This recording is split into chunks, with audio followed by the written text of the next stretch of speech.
अनुच्छेद 14 से 18 समानता की बात करता है। क्या भारत में कोई व्यक्ति कानून से ऊपर हो सकता है? अनुच्छेद 14 ये सुनिश्चित करता है कि भारत में कानून के सामने सभी व्यक्ति समान हैं। ये अनुच्छेद दो सिद्धांतों पर आधारित है। एक, कानून के समक्ष समानता, अर्थात कानून के आगे सब बराबर हैं, अमीर गरीब, काला गोरा इत्यादि। उदाहरण के लिए, यदि एक आईएएस अधिकारी और एक सामान्य नागरिक दोनों ने एक ही अपराध किया है तो दोनों पर समान कानूनी प्रक्रिया लागू होगी। दो, कानून का समान संरक्षण।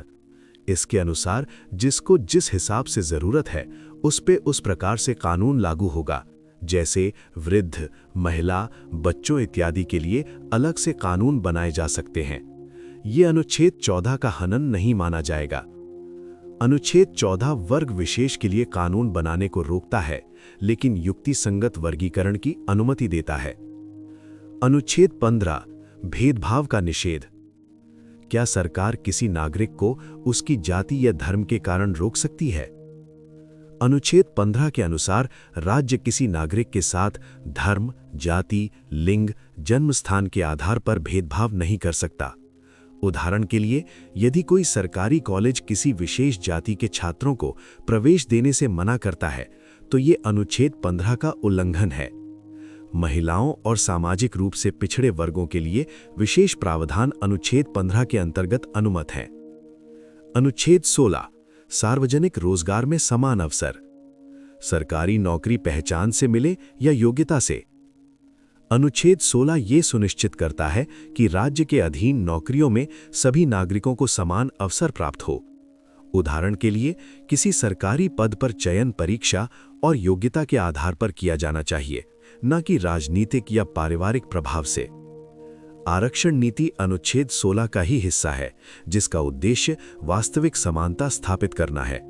इसका उद्देश्य ये कि पिछड़े वर्ग, एसटी/एससी वर्ग के लोगों को भी रोजगार के समान अवसर प्राप्त हो सकें। अनुच्छेद 17, अस्पृश्यता का उन्मूलन। क्या संविधान आज भी छुआछूत को अपराध मानता है? अनुच्छेद 17 अस्पृश्यता को पूरी तरह समाप्त करता है और इसके किसी भी रूप को दंडनीय अपराध घोषित करता है।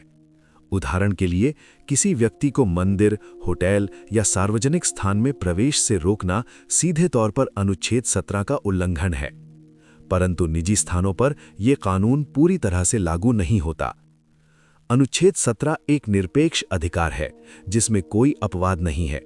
इसका अर्थ ये कि जैसे ऊपर के अनुच्छेद 14, 15, 16 में विशेष परिस्थिति के लिए कानून अलग से बन सकते थे, इसमें ऐसा कोई प्रावधान नहीं है।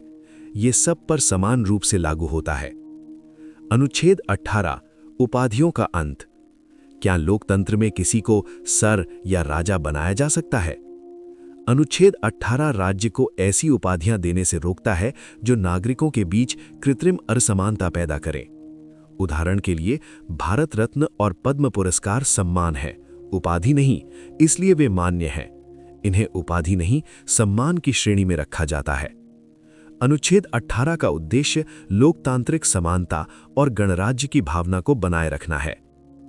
इसका नोट या पीडीएफ को टेलीग्राम से डाउनलोड करें, लिंक डिस्क्रिप्शन में है।